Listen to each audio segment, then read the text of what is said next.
नमस्कार। आज हम बात करने वाले हैं ओरियाना पावर के बारे में और समझने की कोशिश करेंगे कि आखिर क्यों कुछ एनालिस्ट्स को लगता है कि ये एक पोटेंशियल मल्टी बैगर स्टॉक हो सकता है। तो सबसे पहले चलिए इसी सवाल से शुरू करते हैं। ये मल्टी बैगर स्टॉक आखिर होता क्या है? इतना सुनने में आता है इस शब्द। देखिए, आसान भाषा में समझें तो मल्टी बैगर वो स्टॉक है जो अपनी कीमत से कई गुना, मतलब लिटरली कई गुना बढ़ जाता है। जैसे मान लीजिए आपने 1 लाख रुपए लगाए और वो 10 लाख बन गए, तो ये हो गया एक 10 बैगर। और यही तो वो सपना है जिसके पीछे बहुत से इन्वेस्टर्स भागते हैं। तो आज हम इसी लेंस से ओरियाना पावर को देखने वाले हैं। सबसे पहले देखेंगे कि ये कंपनी एक पोटेंशियल मल्टी बैगर क्यों है, फिर इसके कोर बिजनेस मॉडल को समझेंगे, इसके नंबर्स की कहानी देखेंगे, फिर जानेंगे कि सोलर के अलावा आगे क्या प्लान्स हैं, इसमें रिस्क क्या क्या है, और आखिर में एनालिस्ट का फाइनल टेक क्या है। ऑलराइट, तो चलिए शुरू करते हैं और सबसे पहले ये समझते हैं कि ओरियाना पावर असल में करती क्या है, इसकी बुनियाद क्या है। अब देखिए, कंपनी का जो मॉडल है ना, वो बड़ा इंटरेस्टिंग है। इनके दो मेन काम हैं। पहला है ईपीसी, मतलब इंजीनियरिंग, प्रोक्योरमेंट, कंस्ट्रक्शन। इसमें ये दूसरों के लिए सोलर प्रोजेक्ट्स बनाते हैं और एक बार में पैसा कमा लेते हैं। और दूसरा है आईपीपी, यानी इंडिपेंडेंट पावर प्रोड्यूसर। इसमें ये अपने खुद के सोलर प्लांट से बिजली बेचते हैं, जिससे इन्हें सालों साल लगातार रेवेन्यू मिलता रहता है। तो ये जो मिक्स है ना, ये स्टेबिलिटी और ग्रोथ दोनों देता है। आईपीपी से एक फिक्स्ड इनकम आती रहती है और ईपीसी से तेज ग्रोथ के मौके मिलते हैं। और इनकी क्लाइंट्स की लिस्ट देखिए जरा। हिंदुस्तान एरोनॉटिक्स लिमिटेड जैसे बड़े बड़े सरकारी नाम और संसेरा इंजीनियरिंग जैसी प्राइवेट कंपनियां भी हैं। और तो और इनका काम 21 राज्यों में फैला हुआ है। इसका मतलब किसी एक जगह कोई दिक्कत आ भी जाए तो कंपनी पर ज्यादा असर नहीं पड़ेगा। ये वाकई एक बहुत मजबूत बेस है। चलिए अब आते हैं नंबर्स पर, क्योंकि असली कहानी तो वही छिपी है और ये नंबर्स कंपनी की जबरदस्त ग्रोथ को दिखाते हैं। सबसे पहले इस नंबर पे नजर डालिए, 620 करोड़ रुपीस। यह है FY25 की सेल्स का आंकड़ा, मतलब पिछले साल के मुकाबले सीधा सीधा 97% की ग्रोथ, ऑलमोस्ट डबल। ऐसी जबरदस्त ग्रोथ बहुत कम देखने को मिलती है और ये साफ साफ दिखाता है कि कंपनी कितनी तेजी से काम कर रही है और रिन्यूएबल एनर्जी सेक्टर में जो बूम चल रहा है उसका पूरा फायदा उठा रही है। और कहानी यहीं खत्म नहीं होती। सेल्स तो बढ़ी, लेकिन प्रॉफिट वो तो और भी तेज भागा। नेट प्रॉफिट में 129% का उछाल। इसका मतलब क्या है? इसका मतलब ये है कि कंपनी सिर्फ बड़ी नहीं हो रही, वो ज्यादा एफिशिएंट भी हो रही है। मतलब हर बिक्री पर पहले से ज्यादा मुनाफा कमा रही है। ये एक कमाल का साइन है। तो फ्यूचर कैसा दिख रहा है? जरा इनकी ऑर्डर बुक देखिए, 2,500 करोड़ रुपए।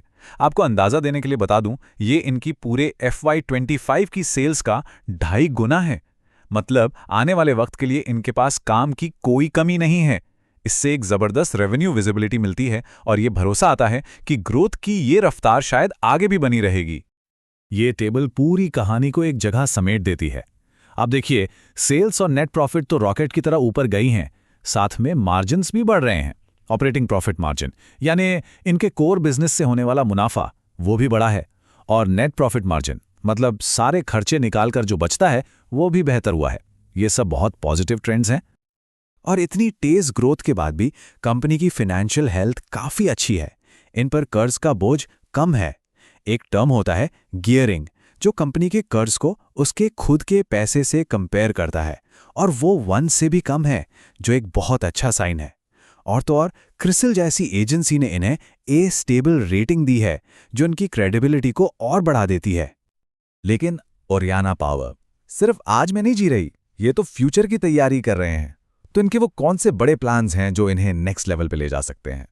चलिए देखते हैं। ये स्लाइड बहुत कुछ कहती है। देखिए, ग्रीन हाइड्रोजन, बैटरी स्टोरेज और बायोगैस, ये तीनों ही एनर्जी सेक्टर के फ्यूचर हैं।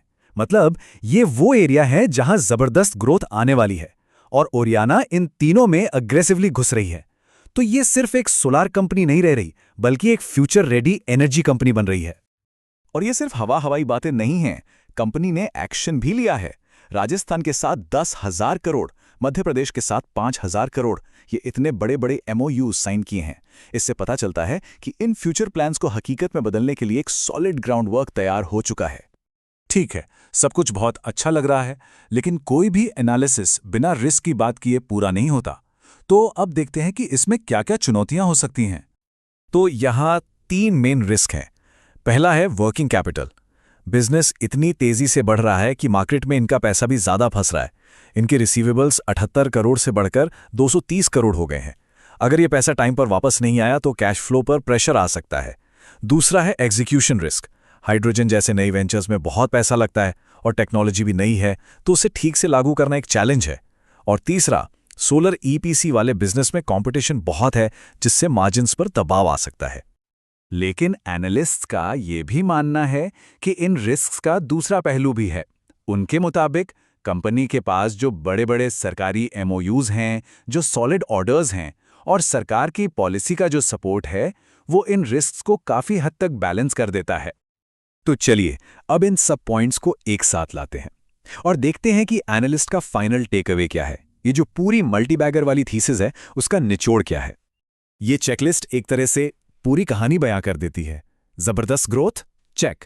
एक फ्यूचर वाले सेक्टर में होना, चेक। बढ़ते हुए profit margins, check. Strong order book, check.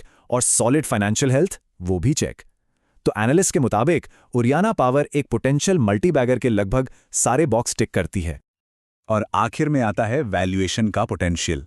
Analysts का अनुमान है कि अगर कंपनी अपने प्लान्स को सही से एग्जीक्यूट करती है तो अगले 2 से 3 सालों में इसका मार्केट कैप आज के लगभग 4000 करोड़ से बढ़कर 12000 करोड़ तक पहुंच सकता है।